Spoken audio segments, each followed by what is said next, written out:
Hello there, and welcome to Beyond Distribution with GTDC Podcast. In today's episode, we drill down into the need for ESG trust and transparency as it pertains to sustainability.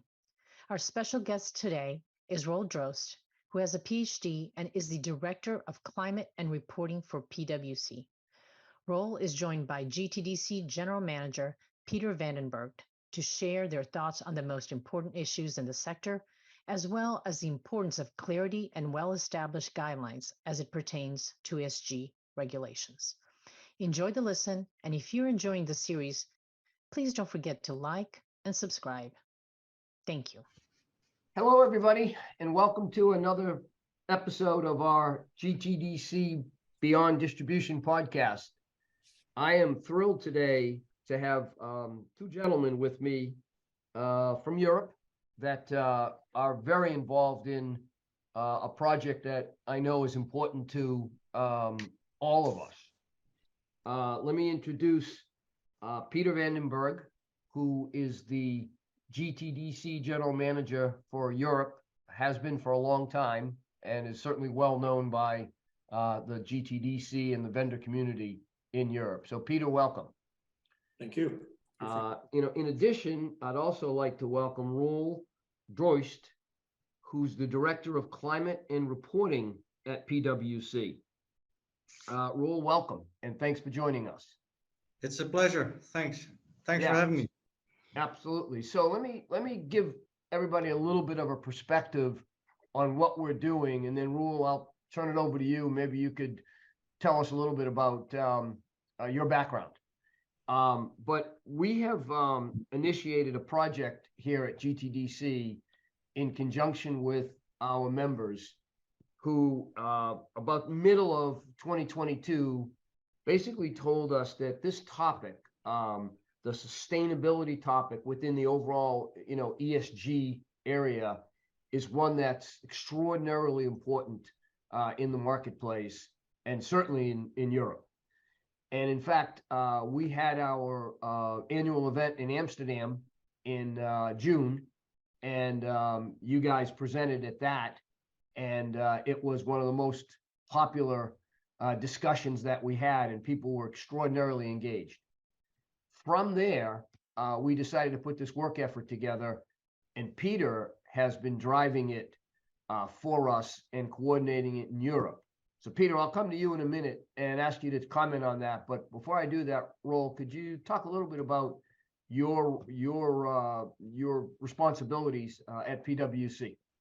Yeah, sure. Thanks for that. So I've recently joined PwC. Actually, I've been in the house for 2 months. My main responsibility is, as the title says, climate and reporting, and I've been working in this space for 15 years now. And in those 15 years, a lot has happened. But the things I've been doing is things like doing life cycle assessments, so looking at the environmental footprint of products and services, as well as greenhouse gas accounting. So that would entail the footprint calculations done by organizations and how they decarbonize. Excellent. Yeah. So Peter, you kicked this project off for us back in the summer, and you've made a lot of progress, and obviously PwC is working with us. So we pulled off the project, so they help us, and we formed a team with 5 of our members. So we have Westcon, Ingram, TDCNX, Exertus, and Esprinet on the team. They all have ESG responsibility or responsible people in-house. So all those people are now part of the team. And together we've had several calls with PwC to actually answer this question. The objective is that by the end of this year we know what we're going to do, what role the GTDC could play in that field, in that area, and basically how we could avoid a lot of duplication of efforts, because at the end of the day, all the distributors will ask the same questions to all the vendors. So if we can, harmonize that, do that in a more efficient, effective way, I think that's where we're going to end up. So by the end of this year, I expect we have a plan ready for the next phase. and then we take it from there. Yeah, that's great. And that's, you know, when you think about it, that's our role. That's what we do at GTDC. Our role is to sort of be like the umbrella organization and get into topics where we could provide value to each of our members, where they could do a lot of it individually. But I think if we can kind of coordinate it, you know, at a higher level, it seems to work. And it seems to be what they would like us to do. Now, Roel, I know as part of this effort, you've spoken to many or all of the distributors that Peter mentioned that are, you know, part of the team. What from your standpoint, what are the most important sort of ESG sustainability issues that we should be thinking about, you know, in the IT industry? Right. Hey, yes. So if you look to technology, technology has accomplished a lot. You know, it enables to do a lot of things for us every day, things like smart logistics. So in that way, technology helps us to reduce our environmental footprint. So that's all very positive. And at the same time, we have a couple of challenges. So we use a lot of raw materials that are being mined.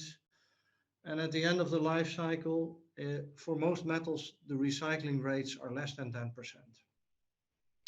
And at the same time, global greenhouse gas emissions, currently the technology is accounting for just a few percent. But remind you, that is still, so the technology sector is emitting already more than the aviation sector, as an example. And for most sectors, they are decarbonizing. So if you look to steel, the emissions will reduce. Cement, etc. There are quite some strong decarbonization efforts underway. For technology, it will increase just because of the sheer demand that there is for ICT.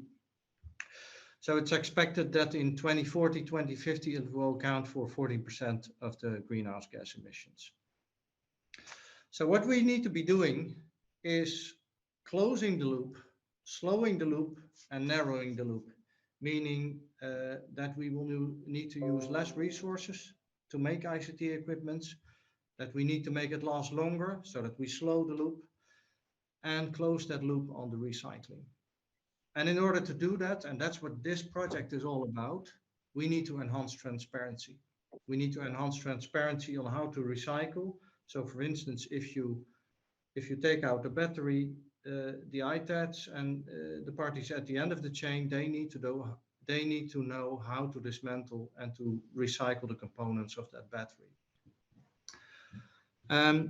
Consumers need to make better informed decisions, but how can they do that if they don't have the information? So they need to be armed with the, for instance, carbon footprint information or other environmental or social KPIs. And so in that way, consumers are armed with the right information. Also, distributors, they want to take accountability for their environmental performance, but they currently have some tools, but that could be improved. So what this project is all about is centralizing the information, using uniform standards, getting assurance in place so that all of these actors in the value chain can make better informed decision and help to close, slow, and narrow the loop. Yeah, that makes a ton of sense. One of the things, though, that I think poses a big challenge, and I'd be interested in your thoughts on this, is when we talk about the IT supply chain, that is not a trivial, topic. I mean, the IT supply chain, and particularly the role that distributors play in that, because they've got upstream, partners that they deal with within the vendor community, and they've got the downstream folks that they deal with at the solution provider level.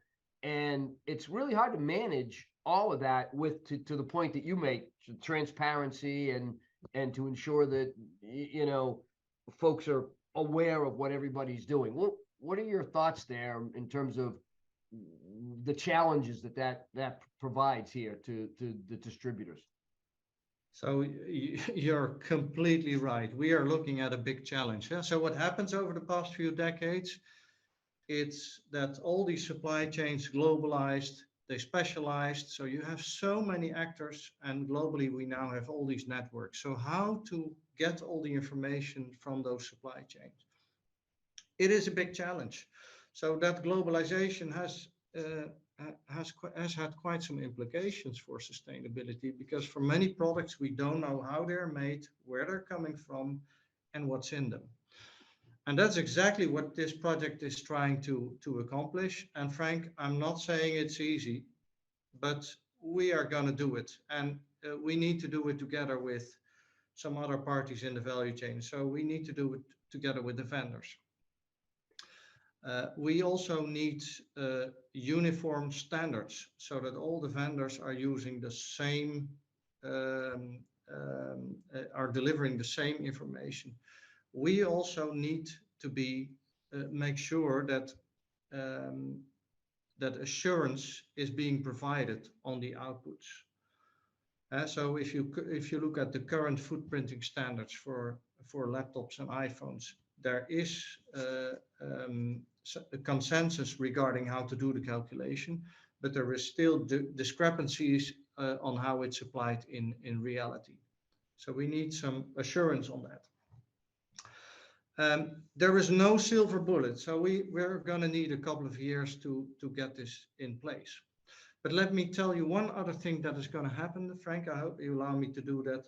In a couple of years, there will be a digital product passport that is emerging in Europe. Now, the date for implementation has not been set, but I think it's likely to happen in 2026 or 2027. Those are the dates that are currently mentioned on the EU documents. In that that digital product passport, it's this kind of information that needs to be embedded in there. So that would typically on every ICT hardware product, you would find a QR code or a barcode, and that's giving you access to all that information. Now, that is our vehicle to make this come to life ultimately in the long run. Back to you, Frank. Well, Roel, if I may, is this limited to hardware only? Because I think right now, well, you mainly talk about hardware, but I think software is a big category for our distributors as well.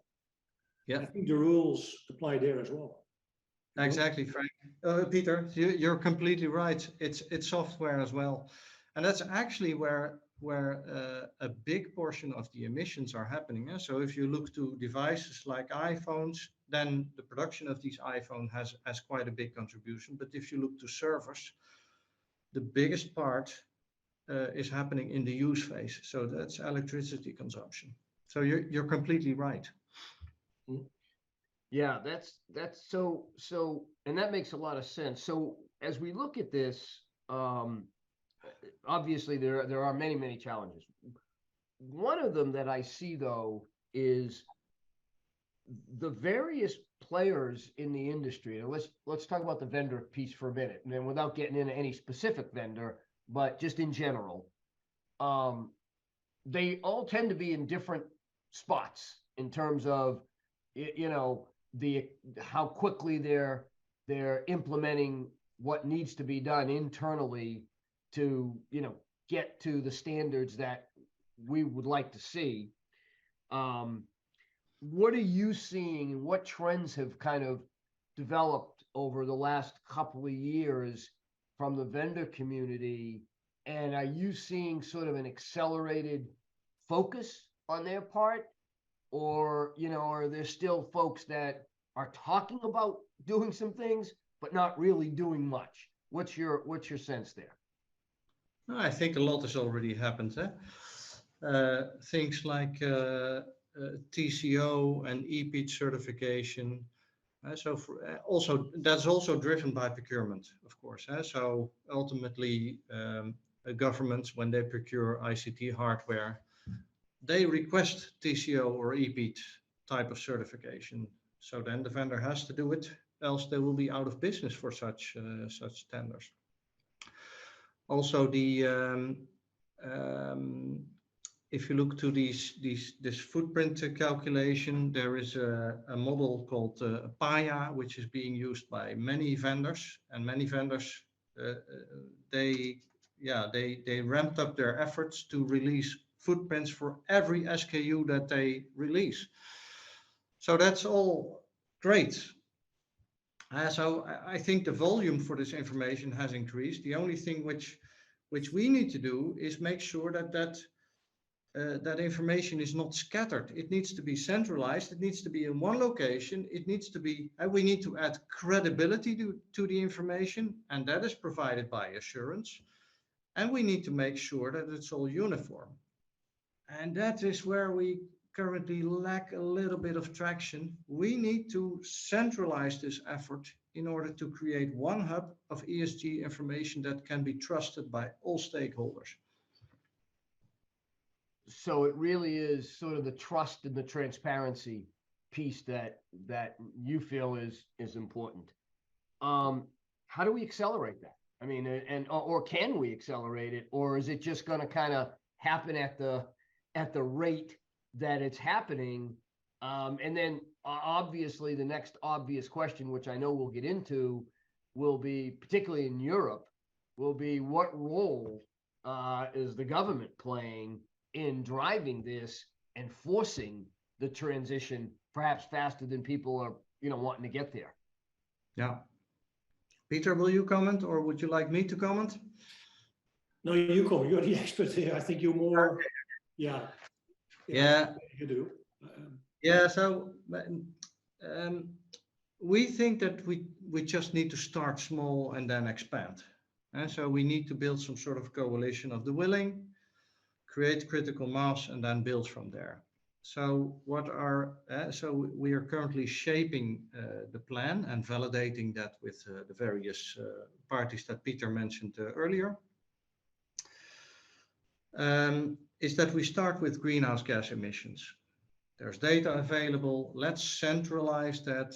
Let's start adding assurance to that. Work with distributors as well as vendors to get that data set complete and trustable and available to the wider audience. Now, if we have that, we have the vehicle to expand. Then we can add the circular economy metrics, repairability information, information regarding labor condition and human rights conditions in the value chain. Then we can adding all these ESG layers to make that data set complete. Yeah, I think, the sense that I get is that when people first started talking about this, a couple of years ago, they might have been thinking about it from the standpoint of, if I do this and if I do this right, it sort of becomes a competitive advantage. And I think that's changed. However, my sense is that isn't the sense anymore. The sense is everybody has to do it. Everybody's going to have to comply.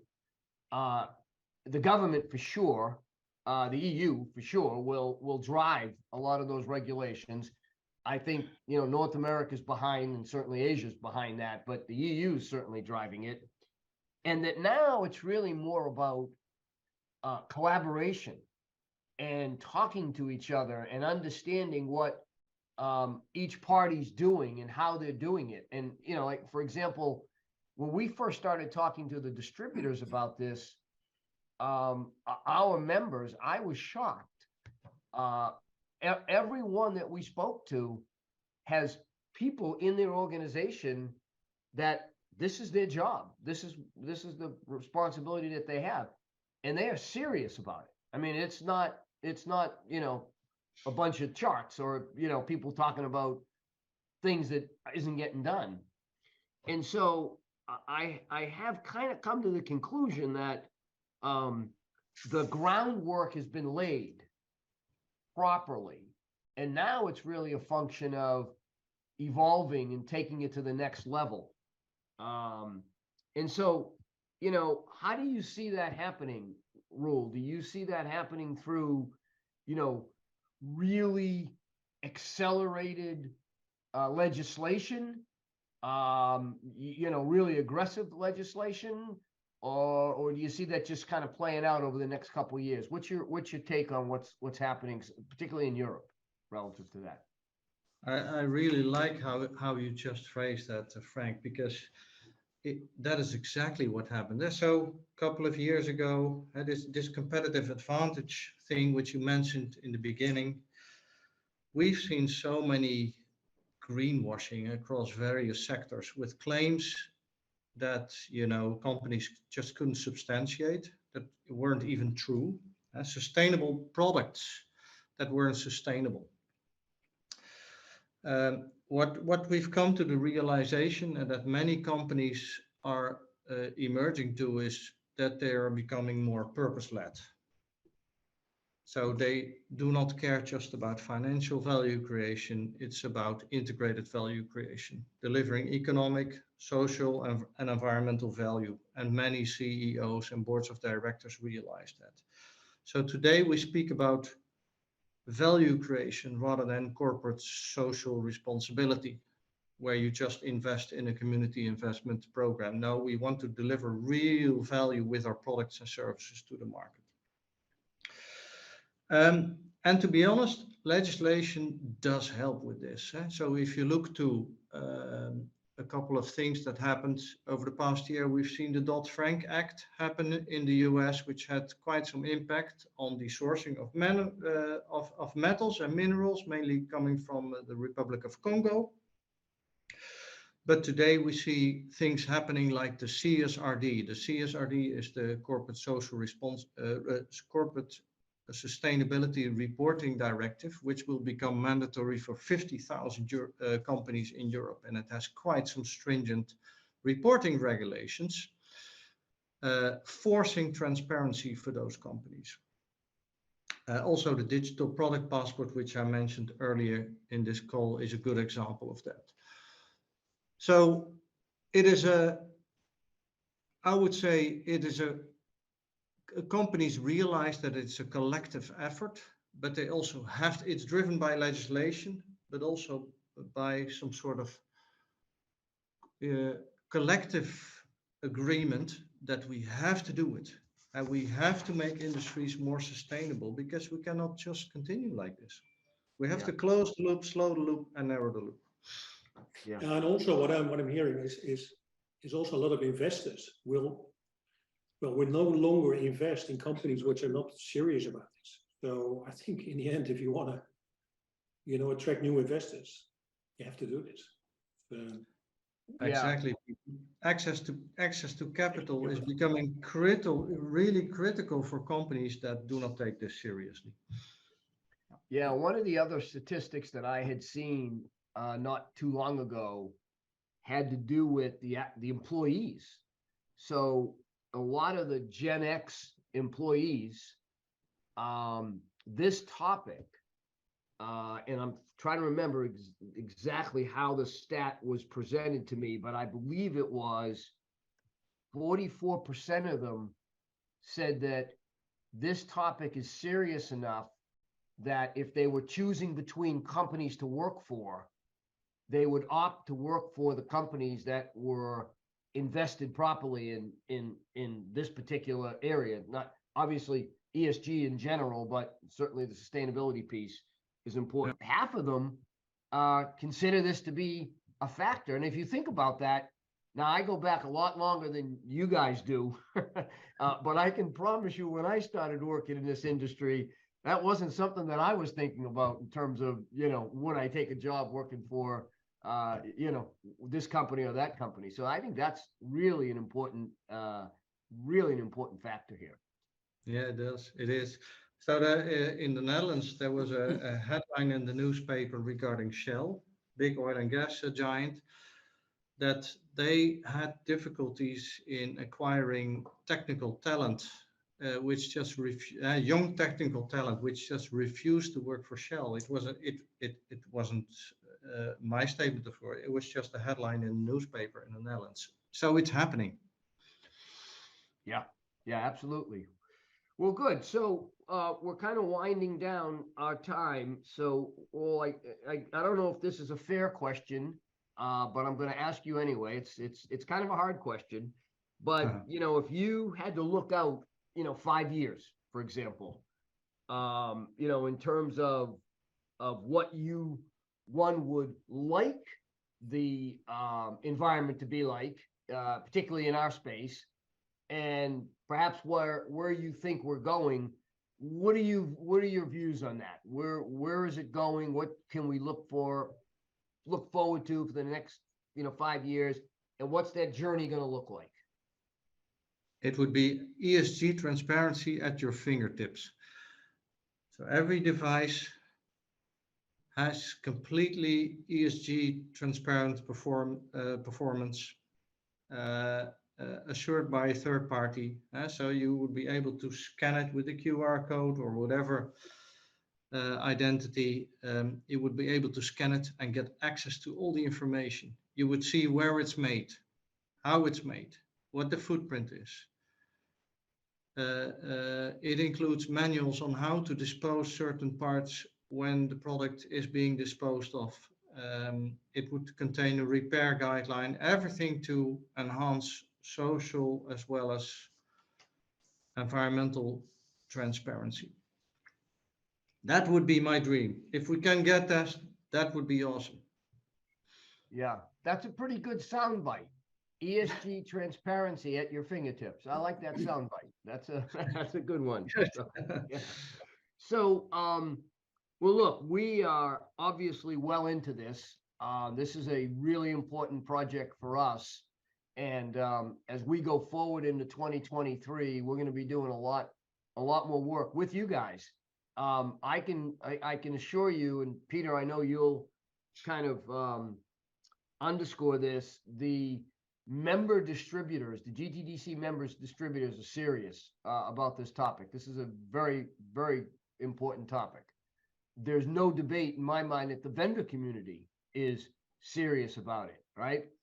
I think one of the things that we're going to do at GTDC over the next couple of years with PwC's help is to drive that collaboration and drive that integration, get people talking to each other so that they all know what each other's doing. And then we end up with that level of transparency that I think you're referring to, which I think will help all of us as we go forward. That would be my goal here, as you know, as we kind of continue on with the project. Yeah. Super. Good. Yeah. Peter, any other final thoughts? No, I think a lot has been said, and I fully agree with what has been said, and I think the target is clear. You know, 5 years from now, we should be there. I think we can do it. It's I think we're well positioned. I think we have the support from the members. I've met with a number of vendors, talked about it. They fully support us. So I think if anyone can do this, we can do it. I think. Well, good. Well, Roel, thank you very much for joining us. You're very helpful, and I'm sure this won't be the last time we talk about it, because as we go forward, we'll continue dialogues like this. And Peter, thanks for pulling this project together on behalf of all of our members. This is a really important area. So thanks, everybody. Good to talk to you.